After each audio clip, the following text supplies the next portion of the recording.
Welcome to my channel. আজি আকৌ এটা নতুন ভিডিও লৈ আহিছো। আজি আমি ইন্ডিয়ান পলিটিৰ ওপৰত কেইটামান কোৱেশ্চন চাম। সো আমাৰ ইয়াত ফাৰ্স্ট কোৱেশ্চনটো হ'ল the constitution of India is ভাৰতৰ সংবিধানখন হ'ল তো ইয়াত চাৰিটা অপচন আছে। ইয়াৰ কাৰেক্ট আনসাৰটো কি হ'ব? কাৰেক্ট আনসাৰটো হৈ যাব option a partly rigid and partly flexible. That means আংশিকভাৱে কঠিন আৰু আংশিকভাৱে নমনীয়। Question number 2.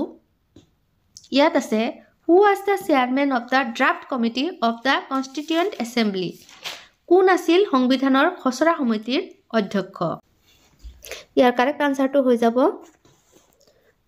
Option a doctor B R Ambedkar. Next question. Question number 3. ইয়াত আছে in the final form of the constitution adopted by the Constituent Assembly, how many articles and schedules were there? সংবিধান সভাৰ দ্বাৰা গ্ৰহণ কৰা সংবিধানৰ চূড়ান্ত ৰূপত কিমান অনুচ্ছেদ আৰু অনুসূচী আছিল? তো ইয়াৰ কাৰেক্ট আনসাৰটো কি হ'ব? কাৰেক্ট আনসাৰটো হৈ যাব option D 395 articles and 8 schedule। 395টা অনুচ্ছেদ আৰু 8টা সূচী আছিল। Next question. Question number 4. ইয়াত আছে how many number of sessions were held in the Constituent Assembly? সংবিধান সভাত কিমান সংখ্যক অধিৱেশন অনুষ্ঠিত হৈছিল? ইয়াৰ কাৰেক্ট আনসাৰটো হৈ যাব অপচন বি 12 sessions 12টা অধিৱেশন। Next question. Who was the first speaker of the Free India's first legislature Constituent Assembly? কোন আছিল মুক্ত ভাৰতৰ প্ৰথম বিধানসভাৰ প্ৰথম অধ্যক্ষ?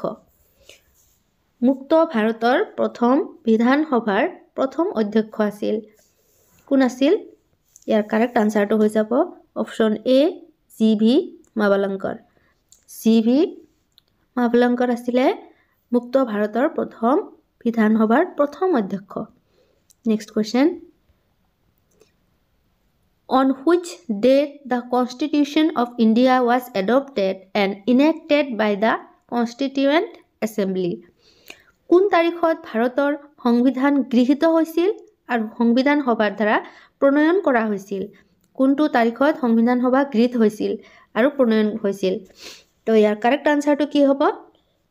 কাৰেক্ট আনসাৰটো হৈ যাব অপচন সি 26 নৱেম্বৰ 1949। 1949 চনৰ 26 November. Next question. Who was the last Governor General of India? ভাৰতৰ শেষ গভৰ্ণৰ জেনেৰেল কোন আছিল? ইয়াৰ কাৰেক্ট আনসাৰটো হৈ যাব অপচন বি ৰাজা গোপালাচাৰী। ৰাজা গোপালাচাৰী আছিলে ভাৰতৰ শেষ governor general. Next question. Under which Government of India Act, Federation and Provincial Autonomy were introduced in India? Bharat চৰকাৰৰ কোনখন আইন ফেডাৰেশ্যন আৰু প্ৰভিন্সিয়েল স্বায়ত্তশাসনৰ অধীনত ভাৰতৰ প্ৰৱৰ্তন কৰা হৈছিল? তো ইয়াৰ কাৰেক্ট আনসাৰটো হৈ যাব option A government of India act 1935। Bharat চৰকাৰৰ আইন 1935। ফেডাৰেশ্যন এণ্ড প্ৰভিন্সিয়েল স্বায়ত্তশাসনৰ অধীনত ভাৰতত প্ৰৱৰ্তন কৰা হৈছিল কোনখন আইনৰ দ্বাৰা? তো 1935 চনত ভাৰত চৰকাৰৰ আইন যোনটো আছিলে। Next question.